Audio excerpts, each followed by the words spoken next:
যে সংবিধান মানবাধিকার রক্ষা করতে পারেনি সেটি জনগণের নয় বলে মন্তব্য করেছেন এনসিপির আহ্বায়ক নাহিদ ইসলাম। সন্ধ্যায় পঞ্চগড় শহরের চৌরঙ্গি মোড়ের পথসভায় তিনি একথা বলেন। নাহিদ ইসলাম আরও বলেন, নির্বাচনের আগে নতুন সংবিধান, জুলাই গণঅভ্যুত্থানের বিচার ও রাষ্ট্রের মৌলিক সংস্কার করতে হবে। বান্ডেল থাকলে প্রতি সেনমানিতে টাকা বাঁচবে। বিকাশ সেনমানি বান্ডেল কিনে জিতুন প্রতি লেনদেনে। জুলাই পদযাত্রার তৃতীয় দিন বৃহস্পতিবার বিকেলে নীলফামারী থেকে পঞ্চগড়ে আসে জাতীয় নাগরিক পার্টির নেতাকর্মীরা।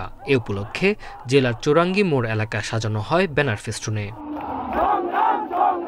পথসভায় নাহিদ ইসলাম বলেন, নির্বাচিত সরকার চাই, তবে অবশ্যই মৌলিক সংস্কারের মাধ্যমে নির্বাচনের দিকে এগুতে হবে। আর গণ অভ্যুত্থানে যারা মানুষ হত্যা করেছে আগে তাদের বিচারের আওতায় আনতে হবে।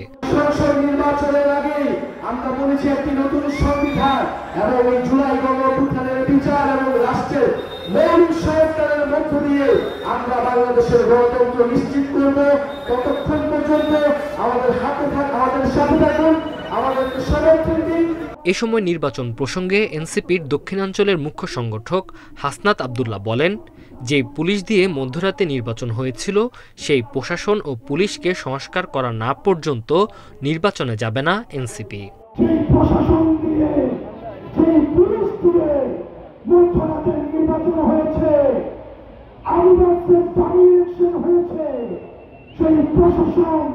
এবং সেই পুলিশকে সংস্কার না করে আমরা আর কোন নির্বাচন আমরা আপাতত চাচ্ছি না। এর আগে সকালে নীলফামারীর সৈয়দপুরের শহীদ সাজ্জাদের কবর জিয়ারতের মধ্য দিয়ে তৃতীয় দিনের কর্মসূচি শুরু করা হয়। পরে সেখানে পথসভা করে দলটি। Tanzil Hasnat, independent news.